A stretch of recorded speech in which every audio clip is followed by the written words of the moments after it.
Hello everyone, welcome back to the channel. Today's video is going to be very interesting.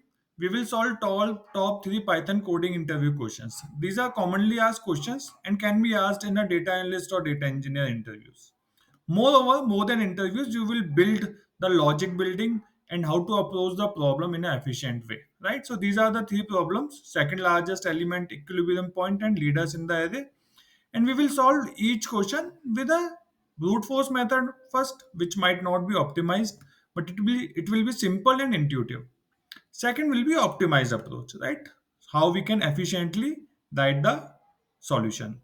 This will help you write better Python code and think in a more structured way, exactly how interviewers expect data analysts to approach the problem. Okay, great. So let's begin.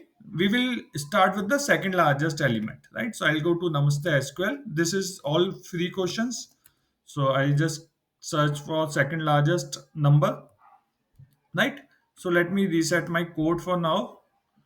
So let's understand the problem first. So given a list of integers, write a function to find the second largest element in the list. If the list has fewer than two unique elements, then return none. Right? What does that mean?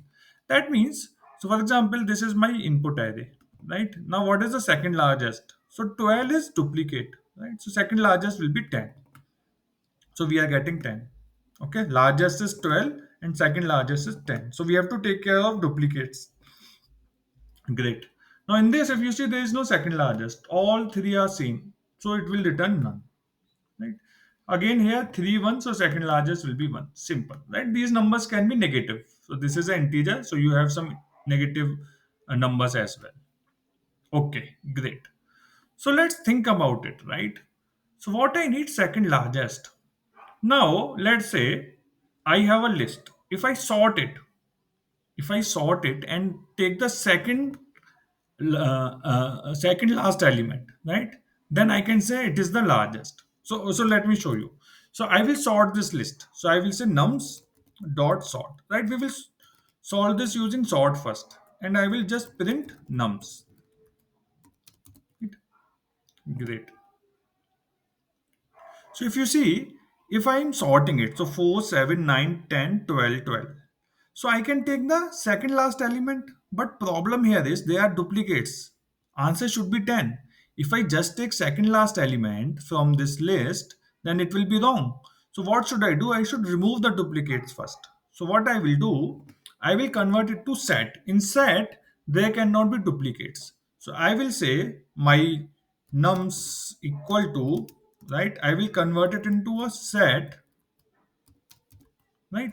And then I will convert it to list again, right? So once you convert it to set, duplicates will go, because in sets you don't have duplicates. Then again I'm converting back into a list and then again sorting it, and let's see what will happen. Okay, now if you see, there are no duplicates, right? 4, 7, 9, 12, 10, 12. Right? Now I can say if I take the second largest element, I can just take second last element from this list. So I will say return second last element, which will be nums, and second last will be minus 2. If you do reverse indexing, this is minus 1, this is minus 2. Right? And that should give me the answer. Let's see. Okay, so let's see if our test cases are passing or not. Okay, some of the test cases are passing, and for some, we are getting list index out of range, right? Where we are getting that? Where we have only one distinct element. So here, if you see, there is only one distinct element, right? So when I'm doing num minus 2, it is not working, right?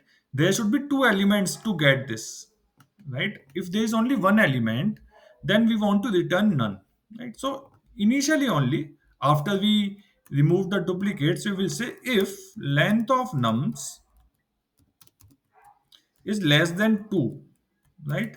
Then return none, right?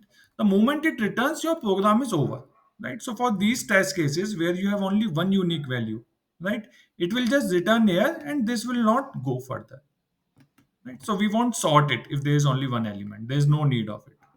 Okay, let's see if this is working. Okay, now if you see, all the test cases are passing, right? Perfect. Great. So if I just click on evaluate, it will say that your test cases are passed.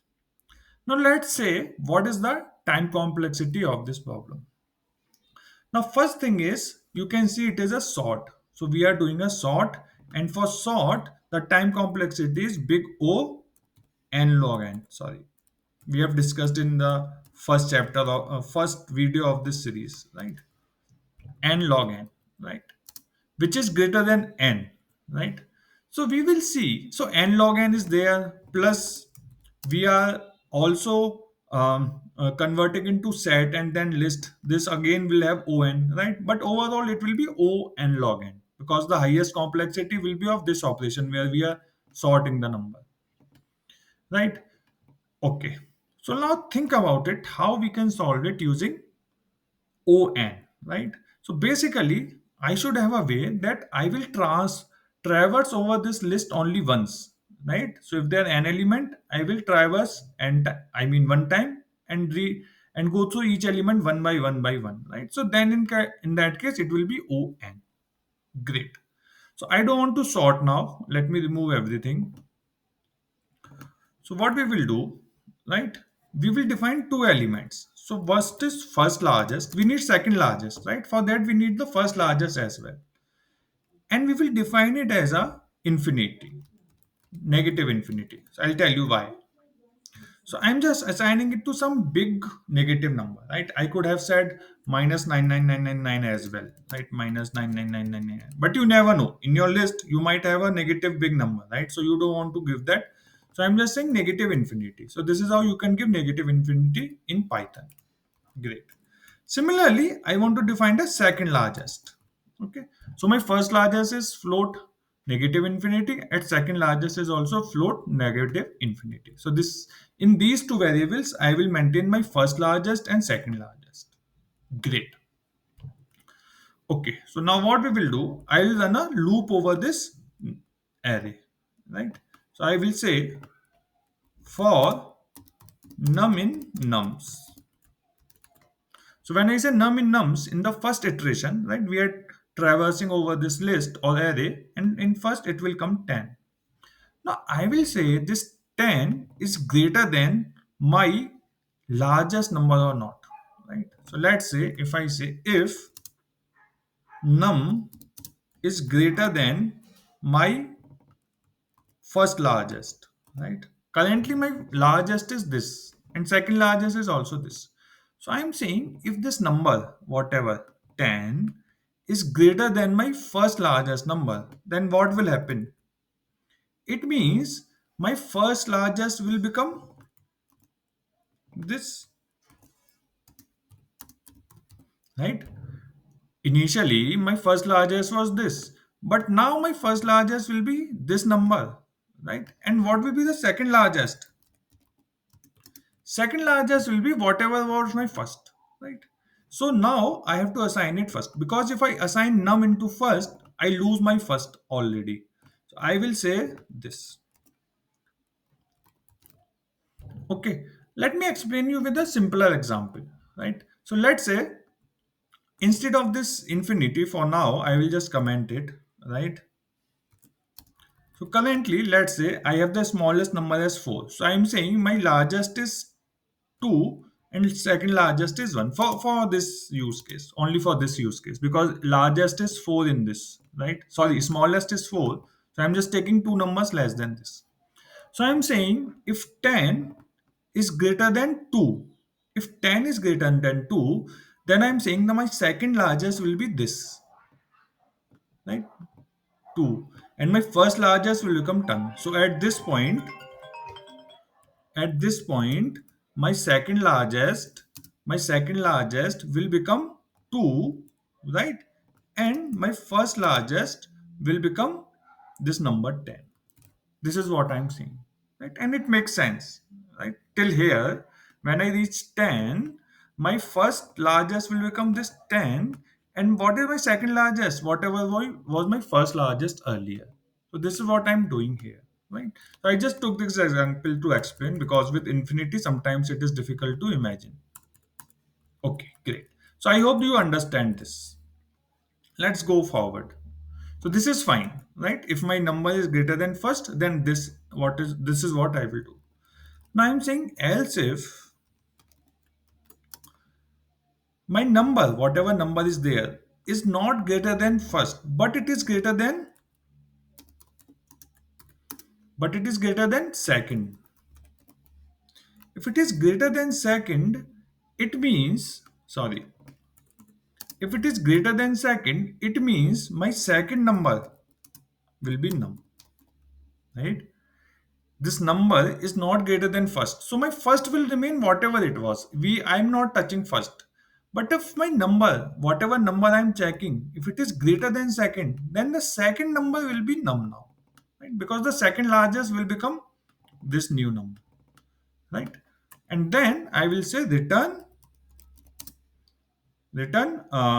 second. I need second largest, right? Great. Let's see if this will work or we will have some issues. Okay, so some test cases are passing and some are failing. We will see. Okay, so the first problem is here I am getting 12, but expected is 10. This is because of the duplicate. Now, what is happening? I am checking if num is greater than second, right? Now, it is possible that num is equal to first. It is greater than second, but it might be equal to first. So, what I will say that num should not be equal to first. If it is equal to first, I will just ignore it. Right? I don't care now. If it is equal to first, then that is a or greatest number. Right? So I don't care about it. So let's see if this will further improve my test cases. Great. So my this test case is passing now. Now two are failing. This is failing and this is also failing. Right? The problem here is it is expecting none, but I am returning minus infinity, right? Because there is no second element here. So it will never reach here, right? It will never assign any value. It will remain minus infinity, right? So instead of minus infinity, I need to return none in these cases. So I will just say if second equal to this, right? Then return none, right? Otherwise, return the second. So let's see. So now if you see all the test cases are passing. Perfect. If I just say evaluate, it is saying correct. Okay. So I hope it makes sense. You should try it yourself. By looking at it, it might look easy, but when you write the code, you will get confused, especially in interviews, right? So there can be other ways also to solve this problem. Like instead of minus infinity, you can also assign as none none, and then you will have to make some changes, right? So just check, right?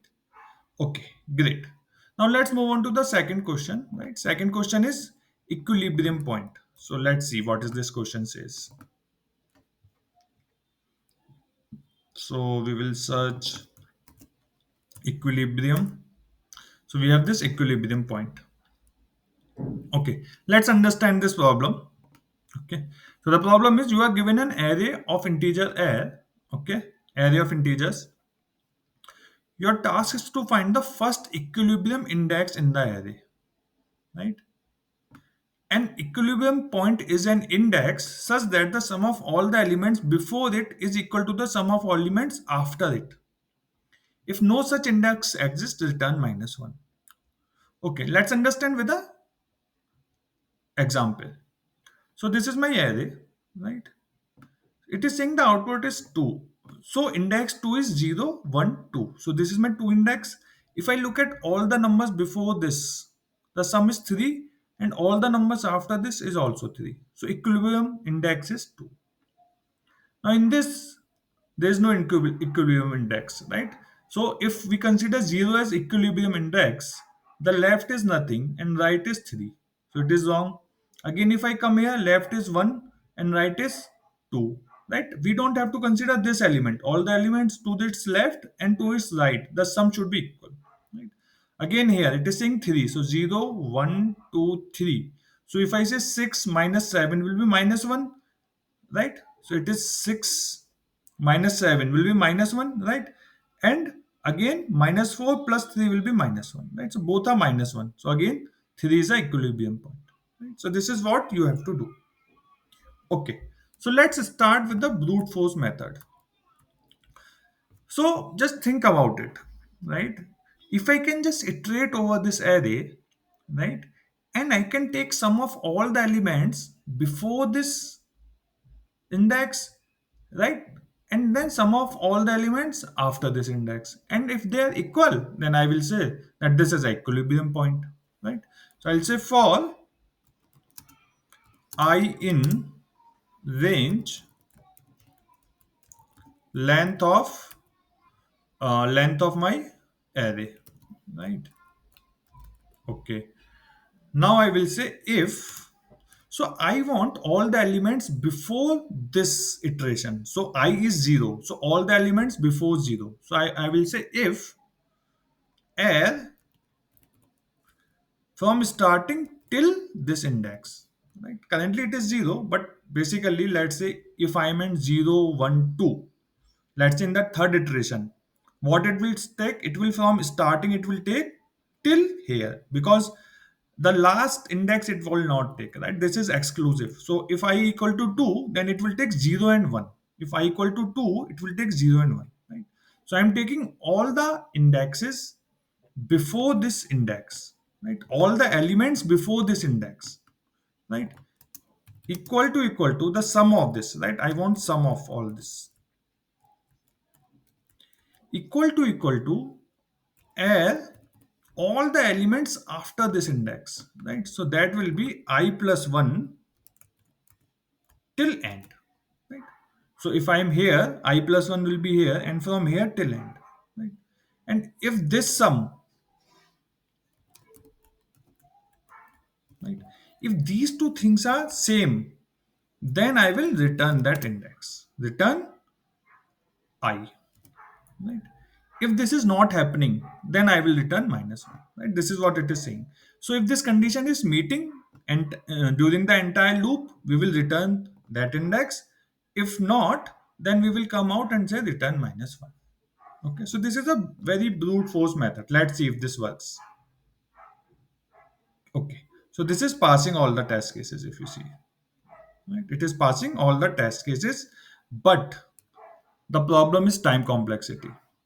Now again, so we are running a loop. So this is a on, right? If we I have n elements in my array, I will run this loop n times, right? So on. Now within this loop, I'm again doing a sum. Now when I say sum of an array is again a on operation, right? This is a direct function sum, but Python internally basically iterating over this array and giving you sum, right? So sum or max or min on a list is a on operation. So within on you are doing on, right? Right? I mean, it is not exactly n, it will be more or less, but those constant we can ignore, right? So it will be on square, right? So on square is not good. So we want to optimize it now, right? Instead of this on square, because this is on, and inside for we are again running a loop, right? This sum is basically running a loop. This sum is also running a loop, right? Sum is not a magic. Internally, Python is iterating over this array and giving you the sum. So this is again on, right? So for inside for kind of thing, right? So this is on square. I hope you understand this. Great. Now let's see how we can solve it. Okay, so let me reset this code. Now what I will do, I will take sum of. So I will say total sum. So I will keep a sum of all the values in the array. Right? Just focus here. Right? It will give me total sum, whatever is the total sum. I will also take left sum. So I will keep iterating and I will keep checking what is the sum that I have left behind. Right? This is how we work. Sorry. So when I'm iterating over it, I can keep track of that whatever numbers have come, what was the sum of them. So for now, I am saying left sum is equal to 0. Right? We are just starting. Right? Great. Just focus. I'll say for I in range length of array, right? I will say if all the elements right to the left is equal to the sum of all the elements in right. So this is my total sum, right? So I will say total sum minus all the elements which were there in left. I don't care about them, right? So I need to get sum of all the elements which are there in the right, right? So let me write this, right sum first.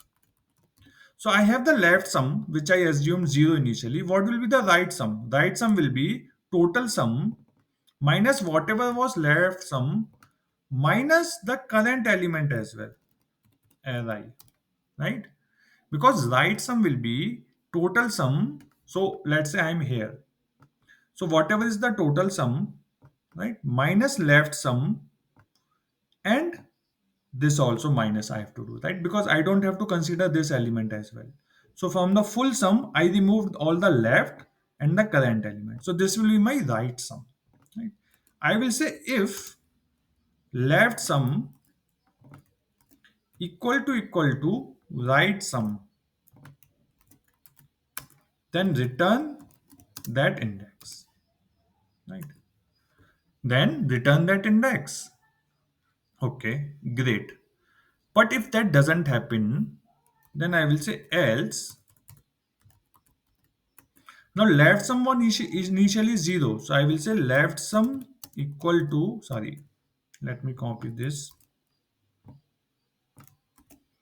equal to left sum plus array. Okay. Now I will take you through the loop. Then it will be clear.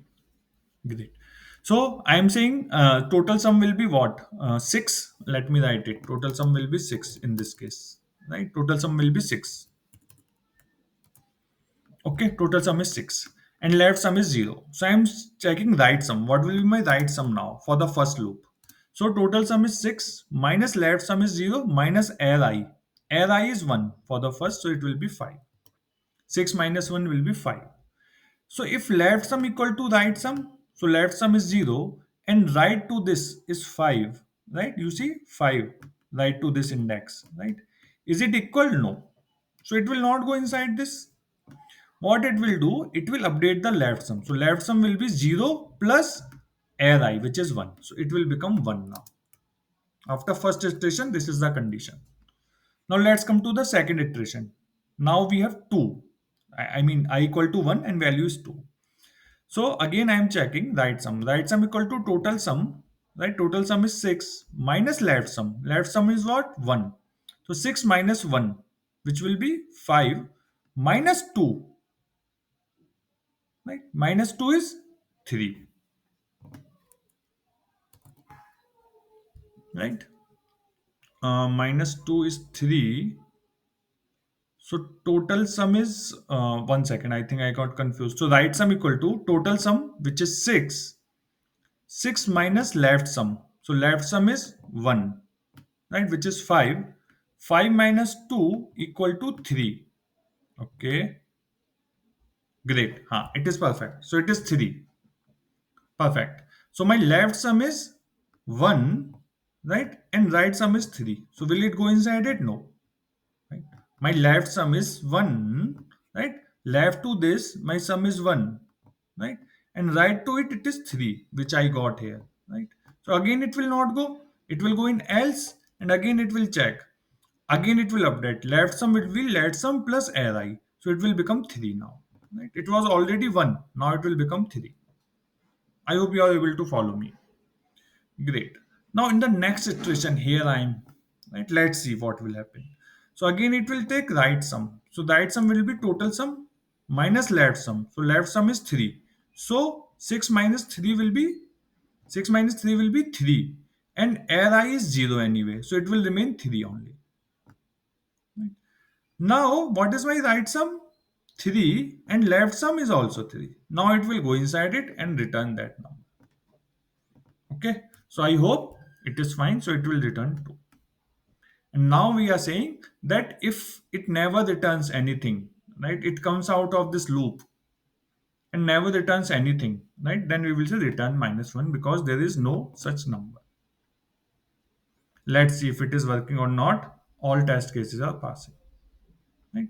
So now if you see, we solved it in 2 right? So this sum will take on, right? The first sum will take on time complexity, and again we are running a loop, right? And these are just operations. We are not running a loop inside loop, right? These are some operations, constant operations. So we will say on plus on, right? If loop is within loop, then it will be on into on square, right? But these are two separate operations, not within, right? This is on happening separately, and this is happening separately, right? If we had fall inside fall, then it will be on square, right? So this is 2 log n, which is better than on square, right? Because let's say n equal to 10, so n on square will be 100. You are doing 100 operations, but 2 log n will be 20. You are doing only 20 operations, right? Make it million. So 1 million into 1 million, right? A big number, but it will be 2 million only. So I hope this makes sense. Let's move on to the last question, which is leaders in the array. Let me copy this, go back. Sorry. Find leaders in the array. Very interesting question, and very similar approach we have to do here as well. Okay, so you are given an array of positive integers. Your task is to find all the leaders in the array. An element is considered a leader if it is greater than or equal to all the elements to its right. Right? The rightmost element is always a leader. So let's take this example. Right? So this is the input, and these are all the leaders in the array. Leaders means all the elements to their right are smaller than them. Right? So 16, if you let, is it leader? No, because there is an element in his its right which is greater than this. So this should be the greatest element if we look at the right. 17. So if I look at the right, it is the greatest in all, right? So 17 is there. Now 4. Is it leader? No. There is an element in its right which is greater than 4. So 4 is not there. 3 again not there because 5 is there. Right? 5 is there, right? Because this is the greatest element. So 17 was there, then 5 is also there, right? There is only one element 2, so 5 is greater than 2. And rightmost element will always be leader, right? Because there is no element after this. The rightmost element is always a leader, right? Similarly, if you look at here, right, 10 4 2 4 1, right? So 10 is a leader, again 4 is a leader, right? Greater than or equal to. So if you see greater than or equal to, right? So 4 is there, but it is greater than or equal to, right? Again, this 2 is not there because 4 is greater than 2. 4 should be there, right? Again, it will come again, and 1 will always be there anyway. Right here, if you see, there is no element. Only rightmost is the leader because 5. This is an increasing order, right? So every element is smaller than the next element, so only 40 is there. So I hope you understand the problem. Now let's start with the brute force method. So brute force method says loop over the list and look at the all the elements in the right? So compare the current element with all the elements in the right? So I will say for I in range length of L, right? If my current element, right, is greater than max of all the elements in the right. So starting from I plus 1, right? Sorry, I plus 1 till end, right? So what it will do from this array, it will take all the elements from I plus 1. So I equal to 0. I'm comparing if 16 is greater than max of I plus 1 is 17 till end. Right? If that's the case, then we are good. Now, one more thing here is I don't have to check till end, right? Because last element I know will always be a leader. So I will append it at the end in my leaders, right? So I'll say I will define leaders and I will keep appending whatever leaders are there in this list. And this last element I will append in the end. I don't want to keep it in the loop and do all the operations. So I will say run this loop till length of L minus 1. right? And in the end, before I return is liters dot append L minus 1. Right? This I will do outside the for loop in the end. So whatever leaders I found during this for loop will be there, and in the end I will append it because I need to return the array in the same order, right? 17, 5, 2. So if I just append it initially, then order will mismatch. So 2 will come first and then 17, 5 will come. So I will append it at the end because I'm running a loop from left to right. Great. So this, I hope you understand. So I'm checking if the current element is greater than max of all the elements, right? Then I will say leaders dot append, right? I will append this particular element. Leaders dot append as I. Let's see if this is all fine or we are missing anything, and then we will return leaders. Right? Let me create a enter just for clarity. Let's run it. Okay, so it is saying expected and indented block. Okay, some indentation problem, I think. This is fine. This is fine. Uh, this is fine. Where is indentation problem? Uh, leaders dot append. Oh, here. Okay, okay, my bad. Great. Okay, so let's see what is happening. Right. So some cases are passing, some cases are failing. Let's see which are failing and which are passing. So this is fine. 752, 1752. Now this 10441 is failing. Why it is failing? Because they are duplicates and both should be there, right? So I needed to check greater than or equal to, right? If you see, if the leader, if it is greater than or equal to all the elements in the right? So I missed that. So let's run it again. Okay, now if you see, all the test cases are passing. Perfect. But again, right? So what we are doing here, this is a loop already, on, right? On minus 1, but minus 1 doesn't matter. So you have to think, whenever you're thinking about time complexity, imagine n equal to some big number, let's say 10 million, right? So if n is 10 million, minus 1 doesn't matter, right? So those constant doesn't matter when we are thinking about time complexity. Okay, so this is on, right? And I told you sum, min, max, average all take on time complexity again, right? So this is for within for. This is again running a for loop to get you the max. Python is running a for loop to get you the max. So on and then on again on square, right? Again we want to make it better, right? So let's see what we can do. So I'll keep it as it is, right? Okay, so what we will do now, right? We want to see all the elements in the right? All the elements in the right should be smaller than the current element. So what I will do, I will start my loop from the right instead of left, right? Because if I start from right, I can keep track of the max, that which is the max currently and compare with the current element, right? In my for loop, I will start from right and keep the track which is the max element so far, right? If I keep track of it, then I can compare if it is greater than max or not, right? So I am starting from right, right? So my loop will start from right, which means I will just append it in the starting only, right? Later I have to reverse it, that we will discuss. But for now, what I'm doing, the first ever element, I'm appending in my leaders array because this is always a leader, the rightmost element. And then I'm saying for I in range, length of array minus one, right? Great.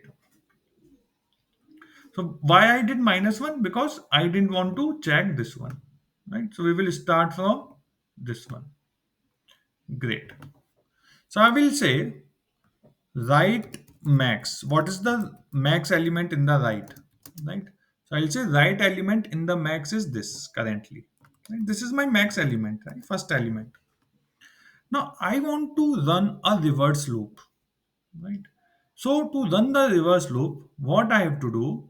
So in range, if you know the range, we have to tell starting from where, end from where, and what is the step size, right?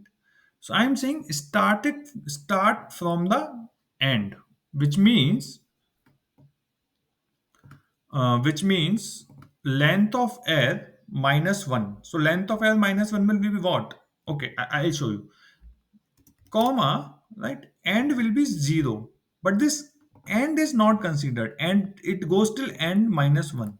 Right? So when I say air 0 colon 2, right? It will go till 1, right?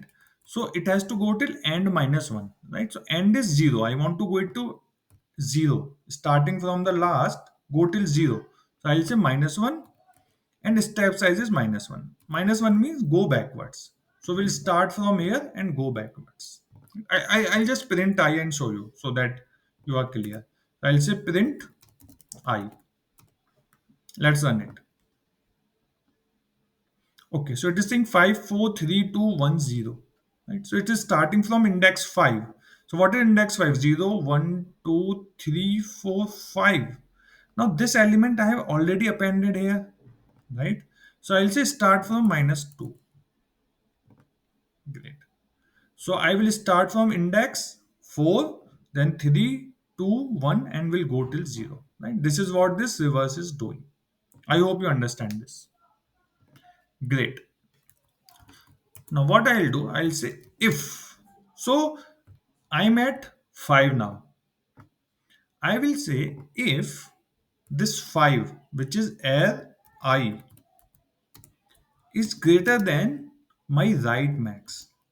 Whatever is the max from till at this point, this is the max, right?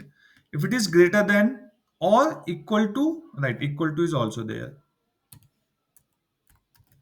Then I will say leaders dot append, right? So then it means it is a leader array, right? Also my max will update. So I will say right max equal to this because this is greater now. So my right max will become array. And then I will say return leaders. Let's see if this is fine or we have to do something else. So if you see some test cases are failing, right? These are failing because they are expecting in the same order 17 5 2. I'm getting in the reverse order 2 5 17. Why I'm getting in the reverse order? Because I'm running a reverse loop. So I'm first getting 2, then 5, then 17. So I need to reverse this. So I can just say colon colon and reverse. So this is a way to reverse the list. Great. All the test cases are passing, right? So I'll just explain what is happening. So I'm just checking 5, right? If 5 is greater than right max 2, then I will append this 5. Also, I will say my right max is now this 5. So right max will become 5 after first loop. In the second loop, when I'm checking 3, so I will check if 3 is greater than right max. No, 3 is not greater than right max. Right max is 5. So this will not go in the leaders, nor it will update the right max. Right? And this loop will go and we will get the answer.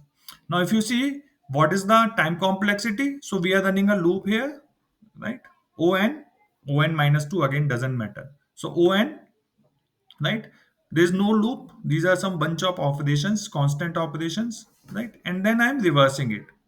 So reversing also I think will take on. So it will be 2 log n, right? Sorry, 2 log n, 2 on, 2 on, or O2n, whatever you call. Right? So it is better than n square. Right? I hope this video helps. Go to namastesql.com, try it yourself. We have other questions as well. We have added around. So if you just clear all the filters and you say category Python coding, right? All are free questions. So we have around 20 questions so far. We are going to add more soon. So you can practice these questions and be ready for the interviews. Thanks for watching. Do like the video and have a great day.